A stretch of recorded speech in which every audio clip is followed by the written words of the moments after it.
So hi everybody, thanks so much for participating in our second webinar on digitalization, specifically about measuring the success of digital experiences and harnessing the consumers. Recent increase in engagement triggered by COVID-19. We are super happy to once again have a set of very skilled experts of the industry in the area of digitalization and fitness tech. We have Hugo from Virtuagym, Nico from Fittrack, Ernst from Funktion, and of course, Peter Croft from Perfect-Gym, who is also the head of EuropeActive's Digital Steering Committee. So thanks so much, guys, for joining us and putting this together for us and educating our industry on digital. So over to you, Pete. Thanks.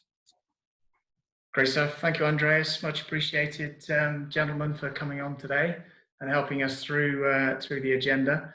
We're going to just take a few extra steps on the webinar that we managed a couple of weeks ago. You may see a couple of things that you recognize from that, but that's an important step that I'm trying to take just to help us all find the right direction. But the key point for me, or the key 2 points that I want you to try and pick out, is really about engagement. So how is digital engaging our populations? And then ultimately population specificity. So what are we seeing in terms of specific populations? The reason for those 2 things is ultimately that gives us the opportunity to move our industry into a growth phase at some point when we're able to start growing again. And I'll explain that towards the back end of the webinar. I'm just going to take you through a couple of slides and then we'll jump into some early learnings from the panel. So first thing, I know we talked about this before, consumer-driven well-being is a really critical and important piece of the puzzle. Our consumers are now in control. Our facilities aren't, our organizations aren't, the consumer is in control. And, they have a much increased interest, a broader breadth of opportunity to be healthy and well than they ever have. And they're also seeing much more choice offered to them in terms of fitness software, wearables, all types of things from nutrition, mindfulness, etc. So that shift, just a reminder of how important that is when we start to think about the digital transformation of our industry. So question, what does that really lead us to? Well, as you increase consumer-driven well-being, what we're starting to see is an increased opportunity for the brands in our industry. And if you think about that, there's always been, or certainly in the last five years or so, there's been a real price dynamic in our industry. There's also been a community-driven engagement in our industry with things like the boutique growth that we've seen. We've seen experience-driven populations, particularly with those who are interested in the likes of Tough Mudder or Ironman, for example. And what we're seeing now is a big increase in the digitally driven population. So by focusing in and making sure that we truly understand that opportunity, we can start to increase our opportunity as an industry to grow in line with that digital increase. So what you'll see today really is what does that mean? What does that mean in terms of digital engagement, and what does it mean in terms of population specificity? So let's move on. Let's just do a quick reminder of the Digital Transformation Steering Committee's framework. So if we think about digital transformation, it's really a bit of a journey for everyone. And I know a lot of people have moved some way down this journey. But just a reminder, if we think about the basics, digital presence, we have to start there. We have to get our platforms and our software and our membership management systems in the right frame before we can move forward. If we don't, often we'll find we're having to go backwards, and we'll have to do that at a later stage, which can be a tougher thing to do. So get your platform right, and probably at this stage, digital presence, you're thinking about automation. How do you administer your offering in a way that the consumer is used to? And you're also thinking about things like digital marketing. You're making sure that you're in a great position to connect with your future members and your existing members. If you've never seen Alan Leach speak, he really does a fantastic job of this. So next time at one of the EuropeActive events, if you get a chance to listen to him, I highly recommend it. He does a fabulous job of that. So digital presence is the first step. You then move into digital evolution. And typically this is where you're starting to think about the experiences that we've talked about. You're also starting to think about then, how might I get at that data? And that's where you start to regain and develop the use of your platform. So digital experience is coming in that digital evolution phase, and that's where we're going to focus on mostly again today. The final phase is digital transformation. And by now you're using a cloud-based solution. You've probably got some sort of Internet of Things going on around your brand, and ultimately you're starting to get to data. And the reason you're getting to data is so that you can create personalization for certain populations and ultimately create growth. So as I said, this is the framework that leads us to consumer disruption in our industry, and you'll see more of this as we move forward. So just the final point then today. So thinking about that platform, so digital presence, you've got your platform, something like a FunXtion platform that's managing your business on a day-to-day basis. It's helping you automate, it's helping you connect and communicate with your members and your future members. If you then add in your ecosystem of experiences, so today we've got Funktion, we've got Fittrack, we've got Virtuagym, these experiences are then what starts to extend your brand, not just inside your facilities, but also beyond that facility. And that's how we start to get to population growth. And I'm deliberately focusing on population growth because I believe that even in the mature markets where we've hit sort of 15, 16% population penetration, there is a growth opportunity for us. And that is really built on understanding and personalization of our opportunity of our customers and our consumers.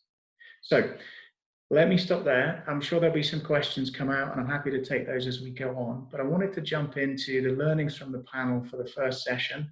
And that first session is really, guys, tell us how you've managed to measure engagement and talk about some of the successful shifts that you've seen, not just in the last month or two, but over the last sort of year, 6 months. So Hugo, if you don't mind, I'm going to jump in directly with yourself. Just put up your slides, and if you could just answer that question for me.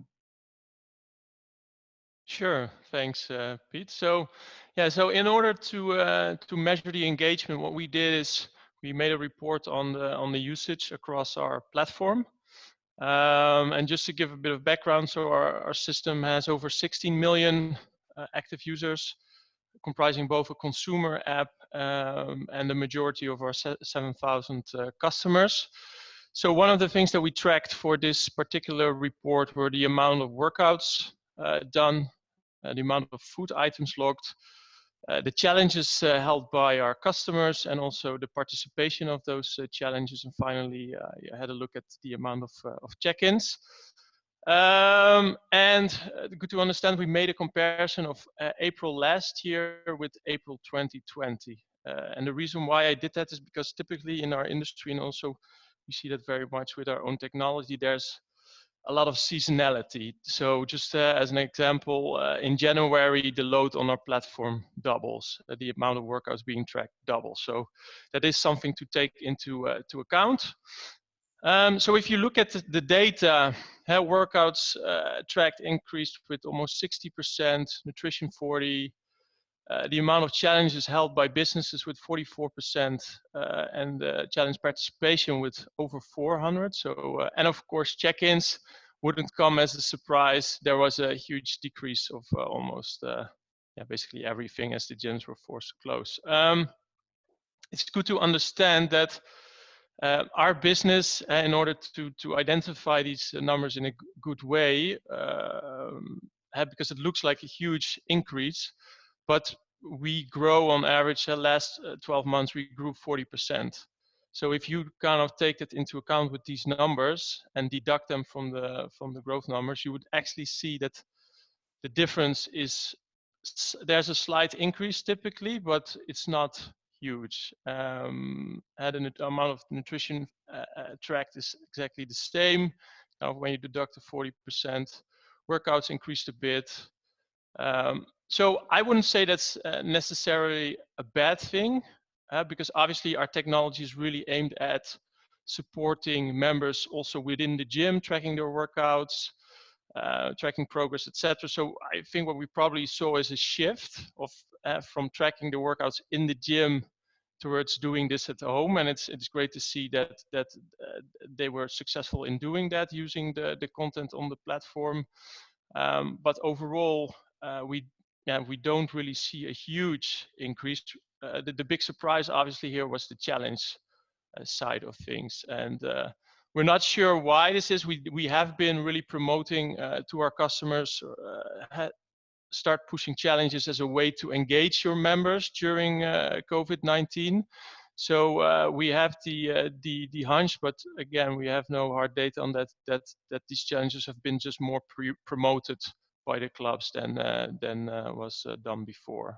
So Hugo, thank you. What I love about these statistics is, this tool really is an opportunity for the operator to engage on a physical basis through digital, even in a tough scenario where people aren't joining the facility or coming to the facility. And these numbers really bear that out. That stark difference between check-ins and challenges is really quite significant. Brilliant, thank you. Okay, Nico, let's go to you if you don't mind. It's just some comments from yourself. Yeah, sure. Thanks, Pete. So I think we can pretty much echo what Hugo said there. So as a quick starter, I mean, Fittrack, we're an IoT supplier for physical gyms. So what we actually track is mostly workouts within the gym, even though our platform does allow at-home workouts, outdoor workouts as well to be tracked. And that chart that I've brought with me there pretty much tracks not the in-gym workouts, but all the workouts that we have outside of the gym. So that means that aren't tracked on our connected equipment. So you can see, I mean, January, February, yeah, you have some workouts going on, but that really jumps up as soon as the consumer or the member no longer has the opportunity to really train in the club. So the graph for the in-club workouts looks exactly inverted to that. And it goes down to zero pretty much the second week of March, just like Hugo said, because of the closures. But what we have seen is that the average workouts for each member that we track within the club is slightly higher than the ones that we have outside of the club. But that's still a bit too early, I think, to say whether that's because the club's promoted or they've engaged a lot of members that wouldn't usually go for a digital experience from the get-go, that are just starting out with their digital experience because they have no alternative to training in the club. That's no longer an alternative, but they still want to stay active, and the trainers are engaging with them via messaging centers or all their channels. And what we've also seen is through the platform, the assigned workout programs has obviously gone up quite a bit as well, because the trainers are now just creating these at-home workouts and assigning them to individual users. Thank you, Nico. I've added in that other slide on that you put across about retention as well. I think the stats here are quite interesting. Yeah, I mean, the nice thing about I think retention or engagement, as you mentioned before, is there's this idea that, or at least in our experience, operators always think that, okay, I'll get something digital and I'll have all of my members on the system, and that's the perfect system. So what we've done here is we've just taken a random set of a couple of thousand members that were on the platform in January. So of course, a lot of early signups, and some of them not within a specific club. So how the system works is you sign up and then you have to register within the club to actually get to that content for your specific facility. But what we've seen with at least those couple of thousand users is that the Corona effects, yes, they've increased engagement on digital, but it still seems the way that if you have the opportunity to engage also in a digital environment within the club, then the engagement or the retention is slightly higher than you only offering your digital solution. Yeah, some really good points come from this graph here. The other one that's interesting to me is the fairly rapid drop off to about 25%. So the way I look at this is, if you've got 100% of your members on this solution, when you first start out, come a few short weeks later and you're down to 25%. But it's very much retained there. And when you put this little blip in of COVID-19, you can also see that they come back to using the platform very, very quickly. So if we think about that in terms of populations, what you've got is a very specific population that likes this product, is engaged in it within the facility, and wants to keep going with it outside of the facility. So for that group, this product is a real connection point to the brand. Yeah, maybe Pete, if I can add on that, I mean, this of course encompasses multiple clubs. So if you look at a population-specific retention rates in a certain club, that ranges extremely. So you can have clubs that have retention rates of over 50%. So those are clubs that, you know, are more engaged, or I don't want to say more engaged, but it fits into their concept of how they, you know, engage with their members, how they retain their members, how they also offer the training experience to their members. So this is pretty much just a broad overview of how that looks. If you break that down into specific clubs, it looked very different. So from a premium sector, usually a bit higher from our experience, to a discount sector where it's a bit lower. That's a really interesting point, Nico. You know, we found the same way back in my career when I was working for FitLinks, actually, that we would see those that were truly connected to the product would get a much better commitment rate, and that commitment was often driven by people, so by instructors, by personal trainers, and the result of that clearly is the engagement that you talk about. Yeah, couldn't agree more. I think it's not yet at that stage where you can completely automate personalized workouts through, you know, the system itself, but I think that's something we'll touch on later anyway when we're talking about population specificity and why that matters.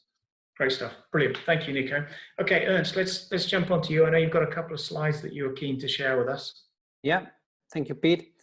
Yeah, so obviously we also have different solutions for both inside the facilities, the clubs, and outside as well. And of course, when we're discussing engagement with clubs being closed, it makes no sense to discuss engagement during COVID, at least on in-club engagement. So for the solution that we have outside the club, we offer white label member apps to customers, or we integrate our content in their own apps. So there's customers, clubs, chains building their own apps, and they're integrating our content in the back end of their apps. And it's interesting to see what happens there. There's a few very interesting things that we saw over the last couple of months during COVID-19. So of course we saw an increase of the workout plans, the virtual classes, both on the white label side, as the integration in apps of large chains too. That makes sense, quite logical. But what's interesting is that for us, engagement is about the recurring use, call it retention. So that's really engagement. So when you see that people showing recurrent use, you can say that something about the retention rate. And what we saw is that the retention rate was a 72.8% higher during COVID than before. At the same time, in month 2, we saw it dropping, and it keeps on dropping, which our assumption would made us assume that this looks like the New Year intentions behavior in our industry. So what you always see in January, that a lot of people have good intentions, you know, they join health clubs, and you see that they quit quite quick with this fitness behavior and the good intentions. And our assumption is that when COVID-19 happened and everyone was facing closing of their club, everyone probably thought, well, now I have to go and do my workouts at home. So everyone was really fanatic, had good intentions, but it looks like it drops a bit over time, which is maybe also a sign that we are indeed in the motivation business, which I will refer to later.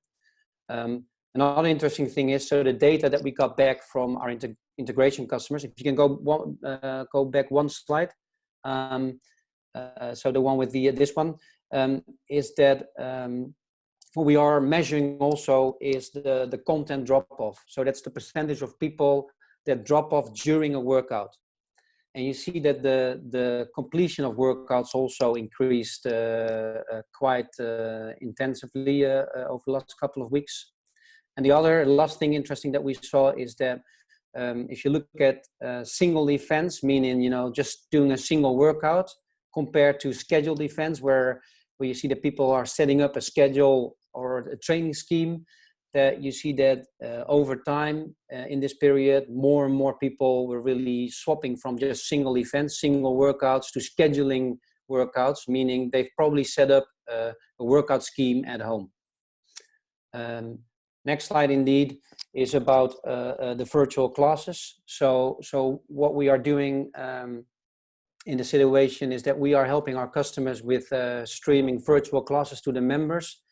So they'll still be able to offer content and value to the members while all clubs are closed. And on the left side, you see an example of all data that we gather and that we got back. And some interesting things that we saw on engagement is that in the first month, the 7 minutes workouts were popular. But in month 2, we saw already that we were moving more towards 20-minute workouts. So the workouts became longer. Also, the drop-off rate decreased by 34%, so meaning that people at the home tend to continue and finishing the workouts more than they did before. And the last thing is also very interesting. So first you saw most of the people doing body weight HIIT workouts from home, but that's shifted to workouts with equipment. And what we assume is that when this happened, everyone thought, well, I have to work out now at home while my club's closed. And that's why they started looking for body weight workouts. But when it was obviously clear that this might take a bit longer than just a few weeks, probably people were starting to purchase small equipment for home. And that might be the reason or the explanation that we see a shift from body weight workouts to workouts with equipment at home. Yeah, some great content there, Ernst. We just got a couple of questions coming through. One of them I think would be really good for you to answer. So the question is, during the lockdown in the use of digital technology, has that created new forms of training programs and ways to promote physical activity? Any thoughts on that, Ernst? Yeah, of course. I mean, also on our side, you know, we are a content company, so we're creating digital fitness content, but also this situation pushed us to create more and different content, requested also and pushed by our customers. So like I said, you know, we realized that people are now investing in small equipment.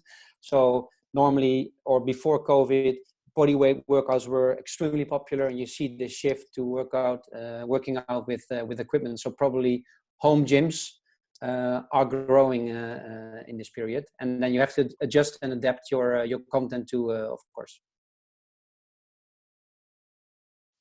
Yeah, great stuff, Ernst. Thanks for that. Okay, well, listen, let's jump on to the next question. Hugo, we're going to come back to you if you don't mind. So tell us, why is it important to be population specific, and you know, describe what you're seeing from your business in terms of that specificity. Yes.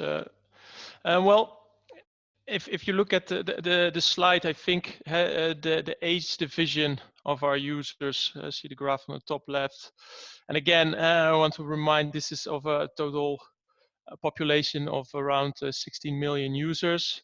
I don't think it really differs from the average age division of people going to fitness facilities. I haven't compared it to be honest, but I assume it's quite similar. Overall, I think, of course, now with the market getting more saturated, competition increasing, I think it's very important that as a brand, you look at servicing a specific target group. And I think for us as a technology supplier supporting these brands, and we support a really wide variety of brands, from ladies gyms to studio concepts for elderly people to, of course, the budget change, etc. It's very important that we offer these brands the flexibility to provide their members a tailored experience. So and the way we do that is, of course, brandability, their look and feel, but also the content can be fully adapted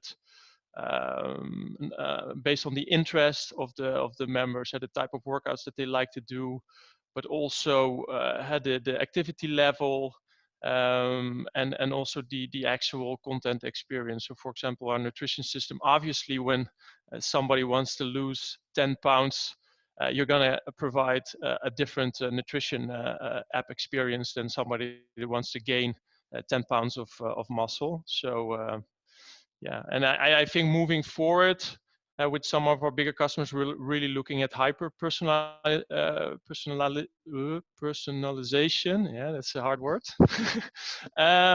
So really using the data combined with artificial intelligence to tailor the experience based on user demographics and end users. So recommendation engines, etc. So I think that's really exciting stuff.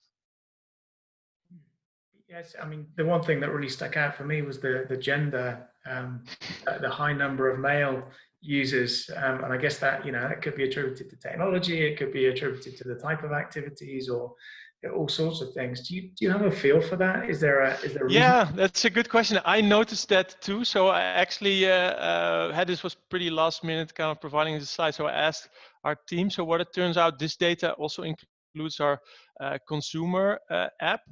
And when people sign up, it's preset on male. So probably a lot of users just skip that initial. So I think that's a design flaw. So we learn from that, and that's something we need to have a look at. But yeah, I think that's it.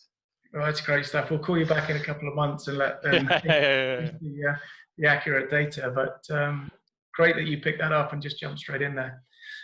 The other thing I noticed, and Nico, we'll come on to you now. I think there's a bit of a difference in the age dynamic between your platforms. So I'd love to hear a little bit about that. Sure. I think there's I mean, of course, there's going to be a bit of a difference there, because I mean, Hugo, they pretty much cover everything from check-ins over to nutrition and everything, and we're very, very focused on the training aspect of a user's or of a member's journey. But I totally agree. There's a reason why you need to create all these personas if you want to go towards an automated, adaptive workout experience. So the first step of that is always to create, you know, a generation or a population group that you can categorize into certain personas. So I've just put some figures out from a study we did in a club in Austria, where we just took a look at, okay, what are these people actually training when they're in the club? And seeing as we can track that fully automatically, we know exactly what type of equipment they're using, how long are they training, what are they training, and sort of what kind of split do they have between different types of training. And if you overlay that with, you know, population traits for, I've just put it into these Gen Z, Gen X, and Gen Z personality traits, then you can create a very, very detailed persona. So it's not those three. Underneath that category, there's a couple of more personas for each of those generations. And the next step would be to create data-driven personas. So the persona that's, you can say, okay, I expect this from this person or persona group and differs to another one. And that allows you to create personalization. So then you're in the realm of tailoring experience around training preferences. And it just doesn't become guesswork, because you can see black and white, okay, this is what this persona group responds to. And underneath that, what I've just put there is sort of our split across the platform. So we're mostly in the, I would say, under 40 range. But what you can also add to that underneath is engagement stats. So how often do I have to interact with what type of persona to keep them happy, keep them coming to the club, and keep engaging with the platform? So that's also, Peter, what you mentioned before, from your time at Fitlinks, it's very dependent on how a club utilizes the system, because as Hugo mentioned, there's, you know, it has to be very hyper personalized. There's no one size fits all in a club where you have so many different personas and so many age groups. This is really interesting information, Nico, and let me just try and put that into context for a second, and why commercially this is so important to operators. So what really surprised me was the size, the 31% for Gen Z. You know, it's a relatively small group in terms of adults using clubs, for example, but it's a significant percentage of the population using the product. And that got me thinking a little bit. So I had a chat with my 3 Gen Zs. I have 3 kids. They're all at home at the moment, as you can imagine. And just to try and understand, you know, what do they do? What do they use? And, you know, by the time we'd gone through TikTok and Instagram and, you know, specific, sport-specific apps, plus, you know, 4 or 5 different things that they're using on a regular basis, it dawned on me that Gen Z is fully digital. There is no option but to have a digital offering for that Gen Z group, even more so than the millennial group. So what that means is if you think these guys are already 25, you know, and your populations are probably early 20s through to 40s, your new customers are all going to be fundamentally requiring a digital engagement. So this not only questions the growth opportunity due to populations, but it also puts a risk in place as we start to change to a new Gen Z population using our operations. So I just want to highlight that and put it in context. Thank you, Nico. Ernst, let's jump to you. If you can just talk us through the same question. Yeah, I think why it is important to be population specific is that, you know, in today's world, customization is key. So like Nicolas said, you can't use the one size fits all approach. I think our industry has been doing this for years, for decades. So with the Young Club offering, what we used wasn't a one size fits all approach. If you look at the fitness landscape, you know, the fitness areas were all the same. So left side cardio machines, right side strength machines, maybe an app corner whatsoever. But for each member, this was the playground to work out. And I think that in today's world, customization is key. Consumers expect flexibility. And the great thing with digital is that you can customize more ever than in physical spaces. So I think one of the questions for this industry is, you know, how can we customize our offering also inside the facility, not only outside the facility, using technology, because technology is really, I think, the complementary tool to increase behavior and motivation, but yeah, in a customized way. What we saw during COVID is a few things. I was indeed a bit surprised by Hugo's slide with the percentage of males, but it was explained because you see that we have a predominance of females using our content. Also, probably because we've streamed a lot of virtual classes, and obviously more women are working out at home following virtual classes.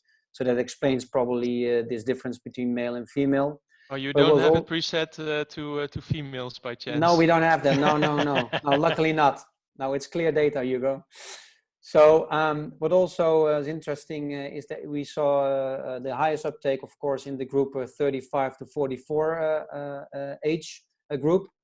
And what also interesting is that you see that the group 18 to 24 are more likely to jump between platforms, probably. So you expect this digital generation that you were just talking about, Pete, that they would have had the highest uptake, and they maybe do have the highest uptake, but they are probably browsing and surfing and just picking and choosing from several offerings and platforms. So the stickiness from this group is probably from the perspective from one supplier less than if you compare it to other groups. And there was also a growth shift in the group 25 to 34 years during COVID. So you saw that group took over actually in this period of working out from home. Yeah, great stuff. And actually, you make a really good point there about this stickiness and the movement and the shift of people between tools. And, you know, I talked about my kids, adult kids, having the use of several apps. It feels to me like that notion of an ecosystem is fundamental. There is no one solution that, as an operator, you're going to want to buy into, and that's it. That's everything you deliver. You need to be thinking about multiple. And yeah, that quickly brings in the requirement for population specificity to get that right. Yeah. And can I maybe add also, I think it's been a few years already that I think Brian O'Rourke said in one of the keynotes that he gave, that the generations that Nicolas was talking about, I mean, they're so different that their brain is really differently wired than the brains of most operators, because most operators are really between, let's say, 30 and 60 somewhere, or 40 and 60. But as the brains are really differently wired from this generation Z and generation Y, you need, I mean, you can't understand them, but at least you can find out, what they think is important and what they are looking for, and how they want to have their workout routines organized, etc. So that's the thing I think that this industry should really be aware of. This generation thinks different than all previous generations, and yeah, we have to really adjust and adapt to that. Yeah, great points. A couple of great questions coming through, so I'm just going to bring one of them in now. A question from Hughes. Have you found new interventions, insights to motivate people, stroke increase retention for home users? So open question. If any of you want to jump on that now, that'd be great. So what was the question again? Sorry, Peter, I didn't hear it. Yeah, sure. It's have you found new interventions or insights that are helping to motivate people for the home user in the last month? We've had this distinct period for a month. Have we seen any new innovations come through as a result? Yeah, maybe I can say something to that. Because I think the biggest challenge of our industry is retention, right? Churn is basically every customer we lose, we have to resell again, and being able to keep our customer in is important. And I think the essence of being able to do that is to support our customers to create a sustainable lifestyle change. Because if they start building up that habit of going to the facility more regularly, then of course they experience the value of your proposition, and they're more likely to stay on as a customer. So one of the things that we are looking at, and we now did a first version release, is a habit system which really helps people commit to their workout habit. And then as a result, the technology will start coaching them along the way to remind them, hey, it's time for your workout today. You wanted to work out 3 times per week. It's half of the week. Yeah, hey, you're behind.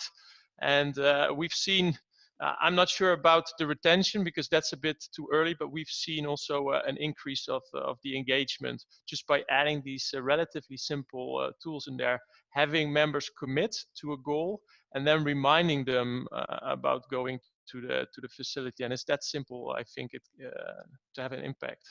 Yeah, great stuff. Not necessarily. Can I add to that, Pete, something? Because I think what Hugo is also referring to is online coaching. So one of the solutions that you see as a growing solution in the industry is online coaching. So I think there is a growing demand for online coaching. So not only operators, but also just members and consumers are realizing that that they can be coached also when they're not physically in the club. So I think there's a growing demand. I mean, that's something that we saw for online coaching through COVID. Yeah, great stuff. Thank you, guys. Okay, final question of the day then. Let's just take a look at the human journey, think about it inside and outside, and then also just some examples of good practice. If you can do, guys, there's been one question in from Alex about personal training. You can try and just shift your gear to personal training as you answer. That would be great.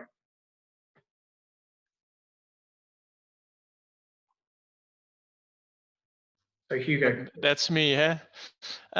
So yeah, I think this human journey is a super important topic, because it's basically your product, it's your customer experience. So I think in today's world, it's vital to have a look at how technology can support that journey along the member's life cycle with your business, and through that, you want to be able to not only win your customers with a better advertising, etc., but also keep them longer within your facility. So we kind of mapped out a potential journey using technology.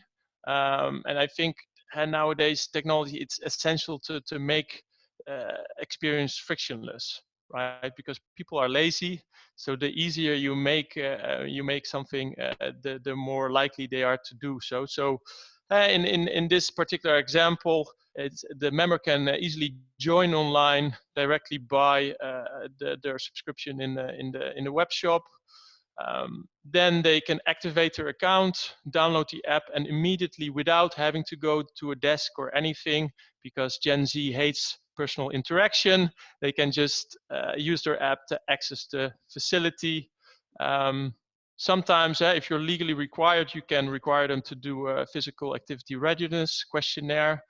Otherwise, they can't access the facility. This is also a great way to push app activation. I'll be telling a bit more about that later.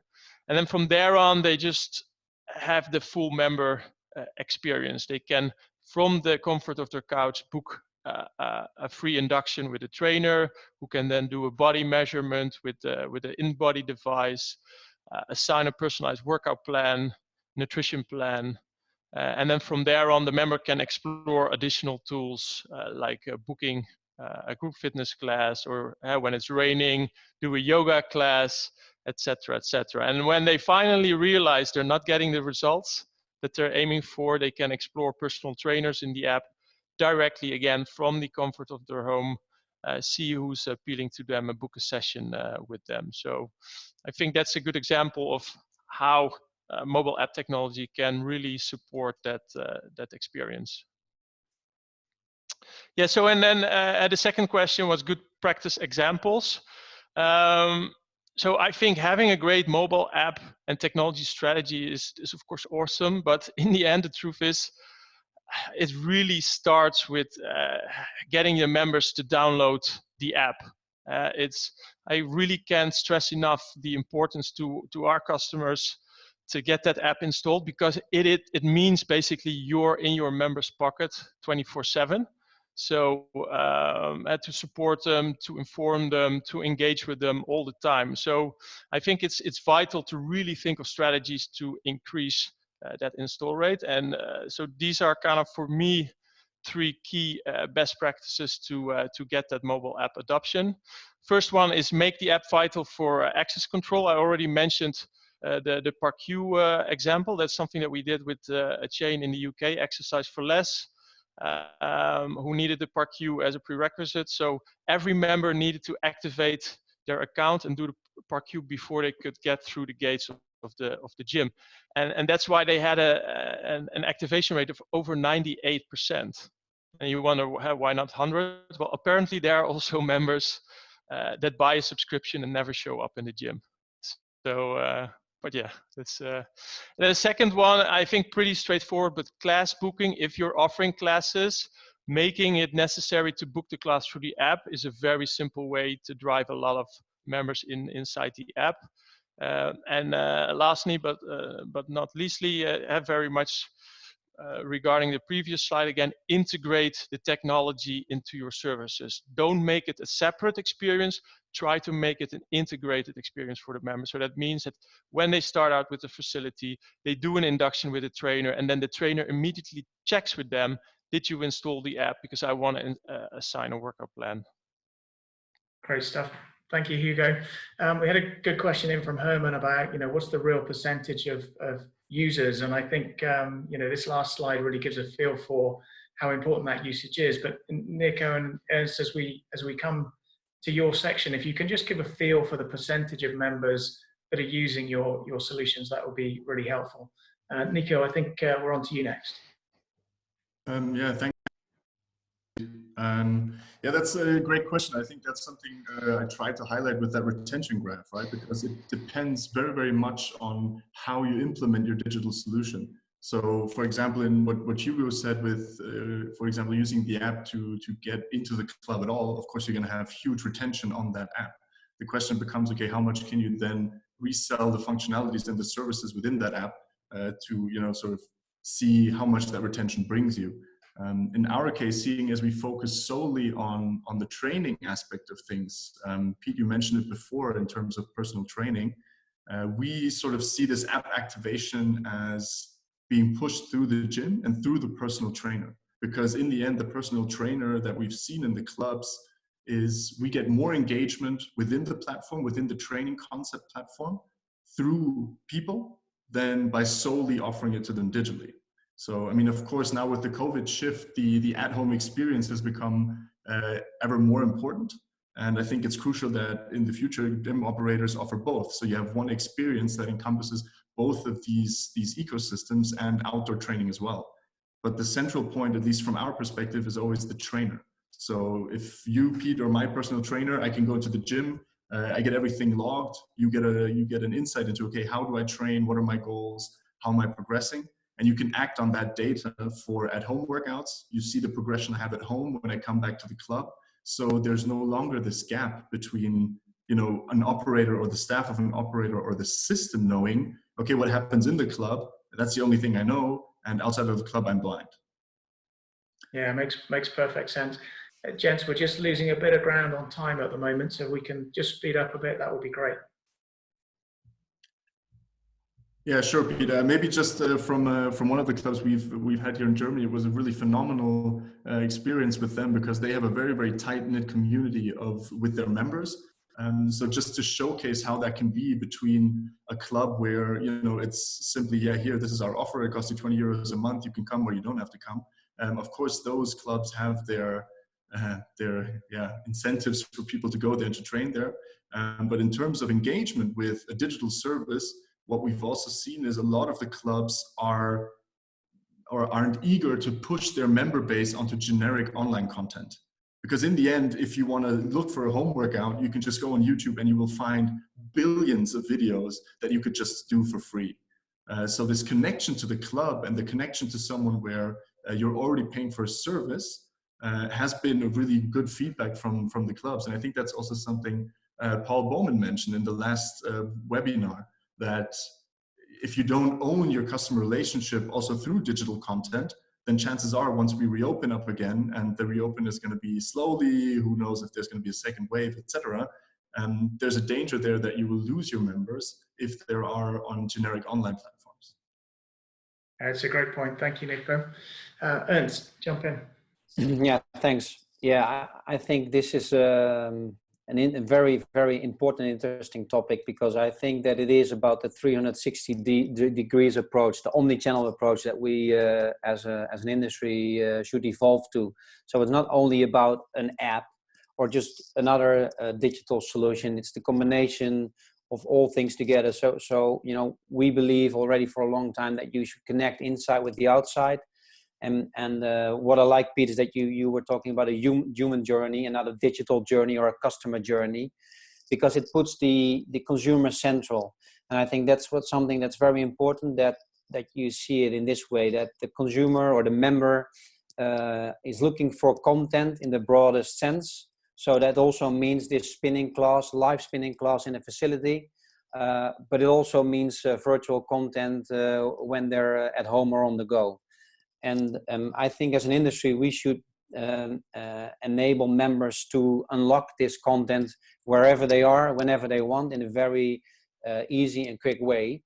I think that the consumer and members seeing their journey to a healthy lifestyle running through virtual and physical experiences. And of course, the digital solutions can support that very well. The uptake or the usage depends really on how it's implemented. Like Hugo said, if you make check-in with a barcode and class booking obligated in an app, the uptake or the usage will be much higher than you make that free of choice. So you can influence that in many ways. As good practice, you see that Good Life Canada is really connecting the dots. So they use the app for all standard purposes like checking in, class bookings, etc. but also they offer a lot of virtual content and personalized content to their members. So meaning also not only workouts and virtual classes, but online coaching integrated in the app. And at the same time, they're implementing these digital solution also in facilities. So members are able to work out in the gym, at home and on the go. And that kind of like is the omni-channel approach that I believe that that is the way to go for this industry. Great stuff. Thank you, Ernst. Interesting statement question from Shazad, just talking about personalized workout algorithms, which I think, you know, this notion of AI is a really important one, and we can talk about that a little bit as it comes to platforms. But Shazad, yes, reach out to me on LinkedIn. I would love to have that conversation and introduce you to the group. So please just reach out. So let's just talk about the platform for a second. It's an important piece of the puzzle. And if you think about, you know, firstly, how do we segment our customers? How do we understand our customers? How do we use machine learning to do that? Well, to do that, we've got to be able to capture data, everything from class engagement to frequency of visit to demographics, point of sale, channel that they're using to book and get involved. So that operational platform is critical to creating the data that we can use to segment. And once we do that, just the raw basics of understanding the likely churn points of our customer segments is important, because then we can take action ahead of time rather than after the fact. So, you know, projecting, you know, what does your 3-month retention look like? What does your 6-month retention look like based on algorithmic fact, if you like, is an important piece of the puzzle that your platform should be able to help you with. The second piece is all about population specificity. So once you have that segmentation, once you have the platform in place that can handle everything that your facility does, and you've started to do your operational profiling, you've done your customer segmentation, you know the risk points and how to improve and save those people, then that's when I think you can really start to dig in and introduce the right piece of your ecosystem to the right segments. What that does is, clearly it means that you'll probably have several experiences in your ecosystem, ideally connected to your primary platform so they can use the data in the right way and deliver it back out to your members. So having a multiple ecosystem means that you can then start to dig into really performance and experience profiling. So which groups, which populations are using, which age groups, which motivation levels, et cetera, are using those experiences. And that starts to give you the opportunity ultimately to create population-specific growth. So I've rushed that slide a little bit, but it lays out the concept, and maybe we can do a session in a bit more depth around this in the future. But it really lays out how you can take just the basics and move that all the way through your operational profiling, your segmentation, your ecosystem, and through into experience profiling. So I'm gonna bring us somewhat towards the end now. I'm just gonna take us through a summary. So what I think we've heard today really is, you know, the consumer-driven well-being is critical. Our consumers are in control. They're making their choice. And that becomes even more important as you get younger in terms of your membership base, as we saw with the Gen Z statistics from Nico. It's important to have the right digital and physical platform. So there's no doubt, you know, Ernst, I think you made that point really clearly. The connection of digital and facility, and actually, to Alex's point, the personal trainer, the connection of the human to the human is really what's going to make this successful. Any one piece in its own right is not enough. And I really feel for the personal trainers actually in this scenario, because in the COVID-19 situation, because they're probably the worst suffering from a business perspective. And I think, you know, we need to help them, but certainly need all three of those pieces. You probably need an experience ecosystem that suits a number of different populations. From there, you can understand your engagement. Herman's point about, you know, how many people are really using this. Well, if you do a broad brush view, you'll never really understand that, right? You'll just get a feel for your whole club, but you'll not understand the population. So you've got to dig into the population specificity. From there, quite honestly, you're transforming, and you're going to move to digital transformation, helping you drive population-based growth. So that's really what I'd hoped for the team here to to deliver during this session. I think there's been some really good stuff come through. We have had a couple of additional questions come in. One here I'm going to put back out to the group because I've gained a couple of minutes. It's just around mystery shopping around digital. Is there anything you're doing, guys, that brings in some information to help you improve your products over time? Yes, well, of course, we have different tools that provide us with data. So we have analytics tool, Google Analytics, Firebase for the apps, Mixpanel. But at the same time, we also have usability tools like Hotjar.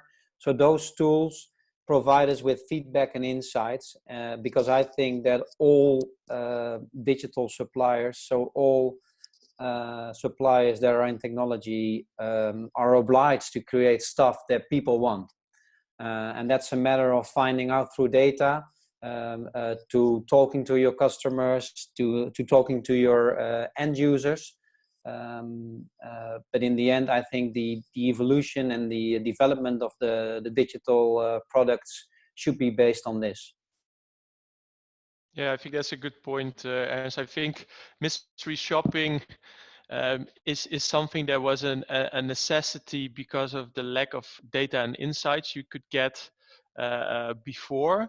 But I think now, as technology advances and becomes more of a core backbone of the gym experience, also including member feedback options, I think that generates so much data that perhaps it could make sense to do some mystery shopping just to get a very qualitative insight. But in general, the data paints such a broader picture. So. Great stuff. Thank you, gents. Well, listen, Robbie, let's move on to the poll if we can, the audience poll. So I'm really just looking to try and understand where to focus our time and attention on the next webinar when we get to that. So if you can just help us out with that, plus a couple of other questions from EuropeActive, that would be very nice of you. Much appreciated. Whilst we do that, we've got a couple of minutes. I'm going to hand across to Andreas to wrap up in a second. But gents, really appreciate the effort and the content that you put together. I think we've really sort of put some thought process out there and hopefully got some people thinking, but really appreciate it. Thank you. Andreas, I'll hand over to you. Okay, thanks so much, guys, for this brilliant webinar. Ernst, Nico, and Hugo, thanks so much for joining us today and sharing your expertise and insight.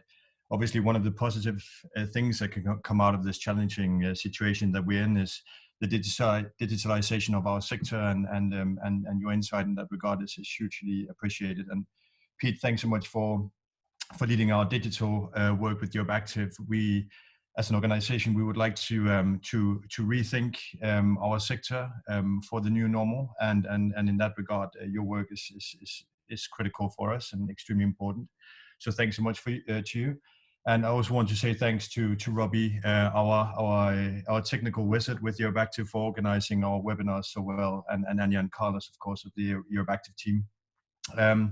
So a couple of words about our coming educational webinars. On Wednesday, the 20th, we have Meet the Fitness Press. We have the major media outlets of our industry address the new normal with our president, Dave Stalker. So that will be extremely interesting. And on the 21st, Julian Berryman's team will address the issue of the biopsychosocial model on the subject of weight management with one of his experts, Anna Bogdanova. So that will be really interesting as well.